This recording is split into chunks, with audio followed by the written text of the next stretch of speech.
Good morning. This is a special episode 3761, 3762, and 3763. Alamin naman natin dito sa mga anghel, 'di ba? Malaki itong barahan at ay card na ito. So alamin natin ano ba yung maipapayo niya regarding sa sinasabi sa daily episode. Paano natin ito magagampanan, matutupad or makamit, 'di ba? Or makamtan. So kukuha ulit tayo dito ng tatlo at alamin natin. Okay?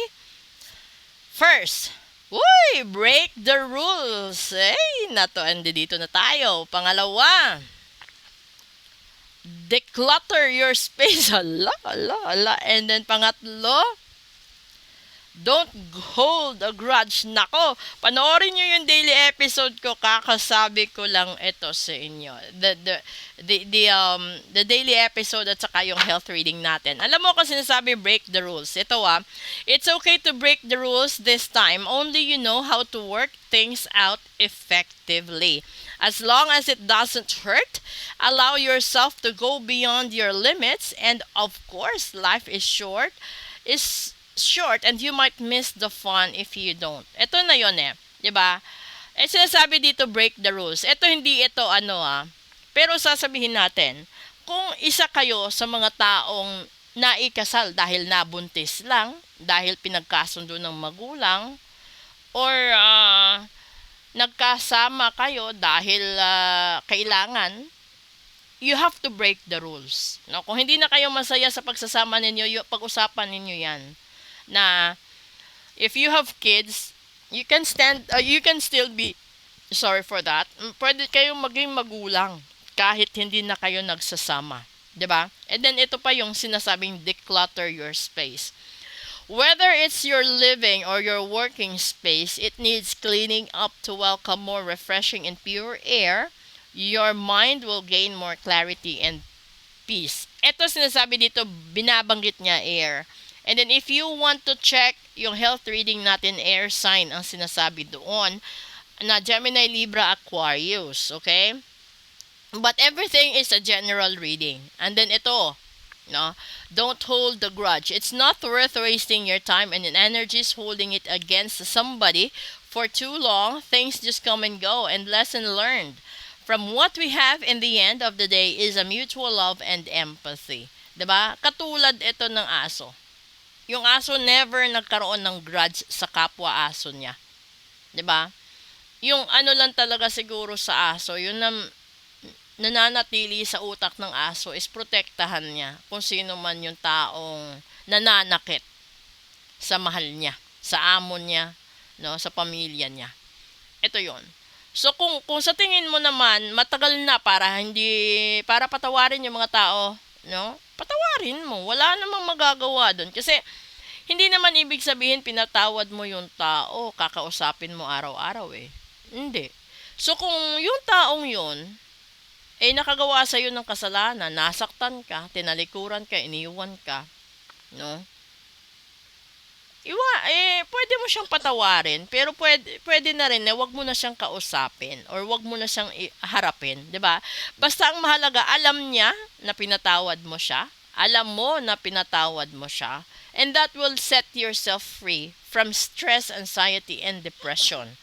And then, ito naman sa sinasabing declutter your space. Totoo yun. Kasi may mga bagay na masyado tayong nakatutok, no? Na hindi natin napapansin. Ang dami na palang mga bagay-bagay na dapat nating tanggalin sa sarili nating bahay, sa sarili nating kwarto, kusina, no? Backyard, etc. So, wag ka lang nakafocus sa iisa. Kasi sa aspeto ng buhay natin, we do have a lot of differences and a lot of things to recover. Yun nga lang, hindi naman natin kayang pagsabayin lahat-lahat. Pero, remember, sinasabi dito, you have to break the rules. So, kung ikaw yung tipo ng tao na hindi ka naniniwala na may sumpa, barang, kulam at gayuma, and then alam mo nakikita mo na nangyayari, you have to break the rules of that belief of yours. Kahit ano pa yung religion mo, kung tatablan ka ng barang, tatablan ka talaga. So, maniniwala ka o hindi, pag-isipan mo, gusto mo bang isugal ang buhay mo? Dahil hindi ka naniniwala? O gusto mong subukan ang ritual kasi wala namang mawawala. Bagkos, gagaling ka. Kung totoong barang yan, kung totoong kulam, totoong sumpa. Kesa naman pabalik-balik ka sa ospital, gastos ka ng gastos, milyon-milyon. Tapos, ang ending barang pala. Tapos ayaw mong maniwala, pero gusto mong gumaling. 'Di ba? Napakalaking kalokohan nun, gagastos ka ng milyon. Gusto mong gumaling. Alam mo naman yung root cause, barang. Di syempre, hindi naman kayang tanggalin ng doktor yung barang, 'di ba? So this is one of the things that you have to break. You have to break that kind of belief of yours dahil hindi alam ng doktor ang tumatakbong energies, frequencies, vibrations sa subconscious and sa espiritu ng tao. And remember, nasa Bible yan, kahit anong relihiyon ka, tatlo ang tao, ang pagkatao ng Diyos. Alam mo yan, di ba? At ang isa dyan is the Holy Spirit. So, paano ka magiging tao? Paano ka mananatiling buhay kung wala kang espiritu? Di ba? So, everything boils down sa paniniwala. So, kung maniniwala ka, wala namang magagawa yun. Di ba? Wala namang mawawala sa'yo. Gumastos ka nga sa maling tao. Di ba? Para mahalin ka, tanggapin ka. Ba't di ka kaya gagastos para maisalba mo sarili mo? Kung gumastos ka naman sa mga tao na akala mo karapat-dapat, yun pala na-discover mo sila din yung dahilan ng pagkalugi ng negosyo mo. Bakit hindi ka ulit gumastos sa sarili mong negosyo? Para ito'y ma-ritual at hindi ka na magkaroon ng pagkalugi. Ano pa? Diba? Gumastos ka sa maling kurso ng anak mo. Pero alam mo na yung gusto ng anak mo ay hindi sabihin natin nasa lines kayo ng mga attorneys and engineers, pero yung gusto ng anak mo music. Ayaw mo, pinagdut-dutan mo sa anak mo, no? Pumasok ng medicine. Magsasayang ka ng pera kasi hindi niya gusto ang kurso. So ganito din yun sa totoong buhay, ganito rin sa mga espiritu. Kung sinabi sa card read na ganito gawin mo, tapos ayaw mong gawin, ay wala nang silbi.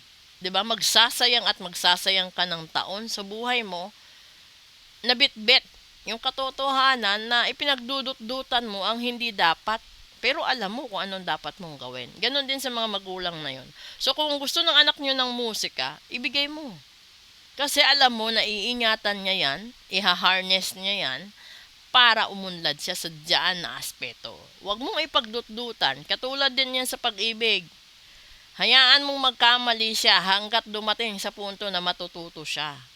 Huwag mong sabihin na ito si ganito para sa'yo. Ito yung makabubuti para sa'yo. Huwag mong iwanan si ganito kasi ganito. Huwag ganun. 'Di ba? Hayaan mo. Kasi ikaw din dati, naging matigas din ang ulo mo. Kaya ka natuto. So, hayaan mo sila na matuto sa sarili nilang pagkakamali. Pero huwag niyong kalilimutan, may Diyos ang mundo, may universe ang mundo, may espiritu ang bawat tao, at may mga engkanto na nakikialam din sa vibrations natin. Maliban pa dyan, sa asingko, no? Tatamaan ulit kayo ng mga mangkukulam, mambabarang, dahil isa yan sa mapaborito nilang numero. Una nung A1, pangalawa ngayong A5. So kung ayaw nyong matigik, kasi yan yung petsa ng kamatayan.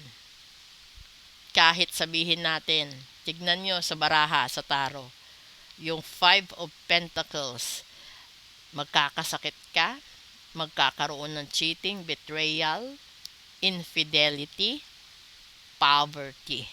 That is the representation of the number 5 sa 5 of Pentacles.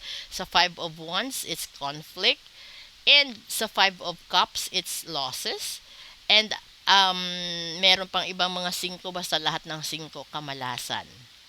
So, habol na bago mag-5. Thank you!